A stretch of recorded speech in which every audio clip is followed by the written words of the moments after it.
They have time for that. They have time for that. But they don't have time to reform an interest arbitration system that is bankrupting towns.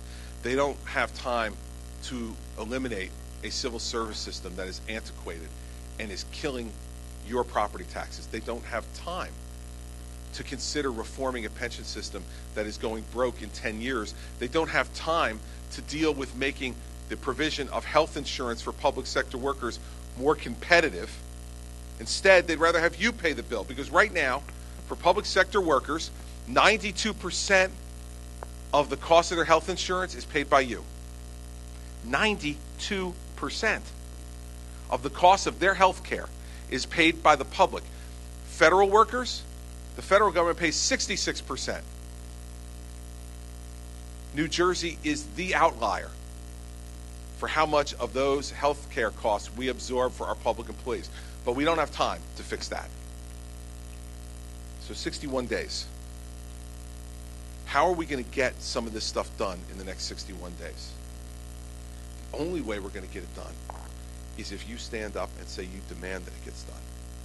And so I'm doing these town hall meetings across the state because you're my army. I mean, there's 120 of them. There's just one of me. I need some help. And I think that you elected me last November to do this. I am not under any illusion that all of you elected me because of my charm and good looks. I don't think you elected me because you thought you needed somebody down in Trenton to run a finishing school. Wrong guy. You picked the wrong guy. I think you elected me because you knew Trenton was a mess, and that government was out of control in New Jersey, and that it cost too much, and that it was too expensive to live here, and that you wanted somebody who didn't care whether they were going to be loved or not in Trenton, but who cared about cleaning up the mess that was left. And so I'm doing that. We're making progress, but I need you to help me finish the job here, because if we don't do these things in the next 61 days, next year, ladies and gentlemen, is a legislative election year. And redistricting. So none of the legislators are going to know exactly what district they're running in. You think they don't have time for me now? Wait till they're out there trying to save their own skin and keep their title. So 61 days is a real problem. And we've got to get this work done. And so I'm having these town hall meetings because I think we need to care about these issues. I know you do.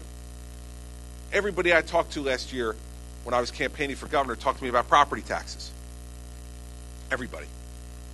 And we now have a 2% cap on property taxes. But if we don't give the mayors and the council people and the freeholders the tools to manage under that cap, the only way to stay under that cap will be massive layoffs. Not just some layoffs, which probably are deserved, but massive layoffs to stay under the cap, and it will affect their ability to provide services to all of you.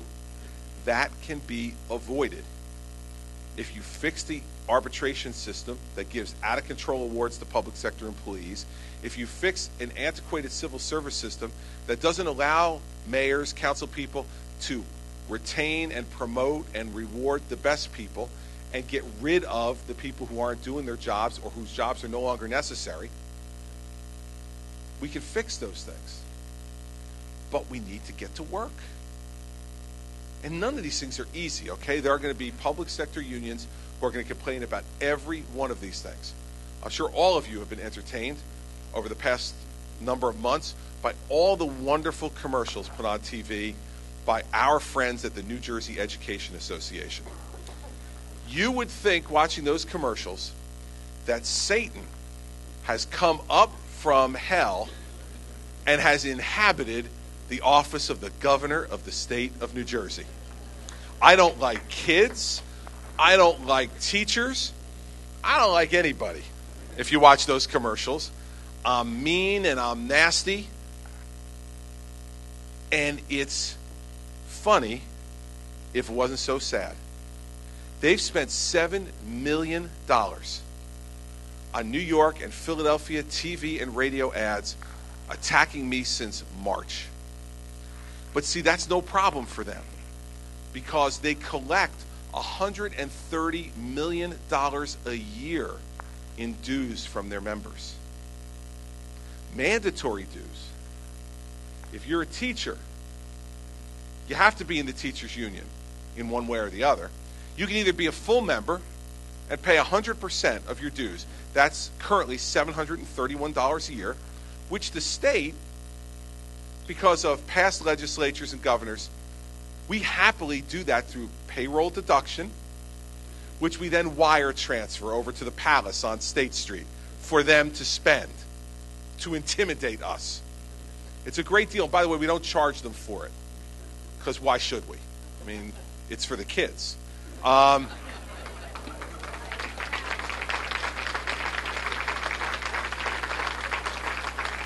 you can get out of the teachers union if you want.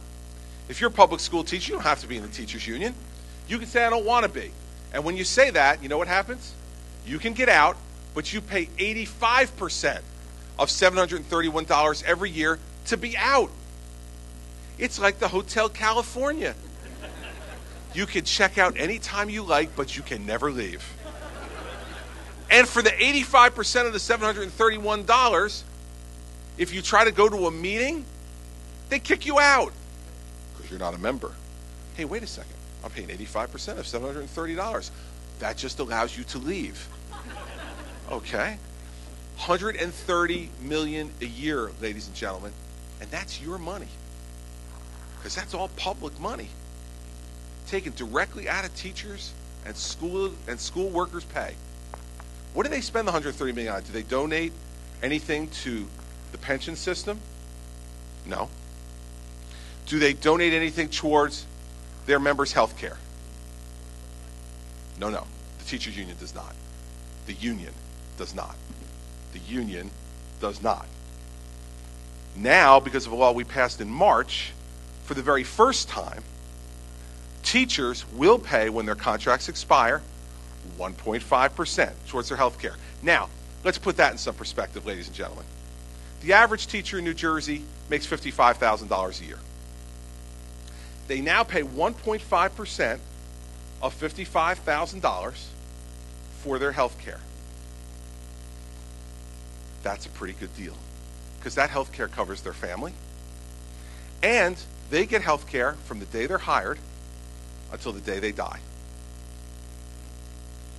Before that, they paid nothing for their health insurance. Now they pay 1.5%. So you do the math on the average teacher. Let's even do the math on the teacher who's making $100,000 a year. It's $1,500 a year. When I left the federal government and I had to pay COBRA to keep my health insurance, I paid $1,300 a month for my health insurance.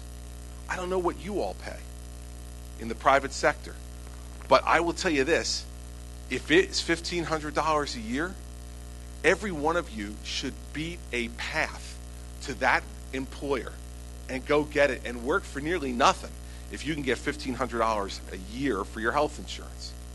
So the union spends this $130 million a year they get to do what? To hire an army of lobbyists in Trenton.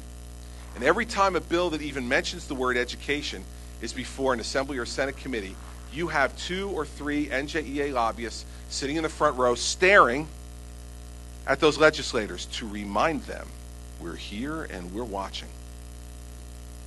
They spend millions of dollars on TV ads, attacking politicians who dare to disagree with them. And they engage in philanthropic activity to donate to causes that help, some very worthy causes in New Jersey, and some that, if you look a little bit behind the curtain, have a pretty significant political motivation as well. But nothing towards the pension of their members, nothing towards the benefits of their members. Unlike private sector unions that are responsible for those pensions and those benefits.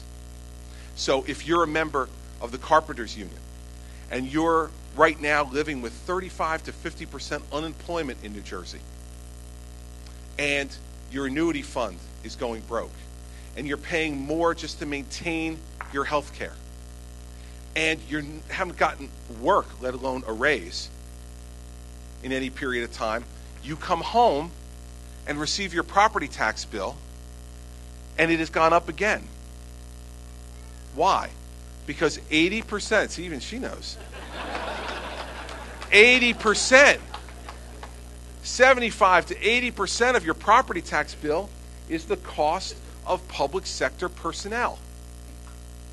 So, in the 6 months before I became governor, the average teacher's contract settled for 4.9% annual increase. 4.9% annual increase in a 0% inflation world. Free health benefits until we passed legislation in March, which they lobbied vigorously against, which teachers took days off from school to fill the gallery in the Assembly and the Senate to say what? We should pay nothing for our health care. Nothing. You should pay for all of it. Because it's for the kids. See, that's the argument. It's for the kids. Well, see, this is the part of the argument that I don't get. This is what you'd have to believe that argument. Let's get that second grader back out after the really good back to school night. And she comes home from school and she says to you, Mom, Dad, I can't concentrate. I can't focus. I can't do my work. You say, honey, why? What's wrong? The governor asked Mrs. Smith to take a pay freeze this year.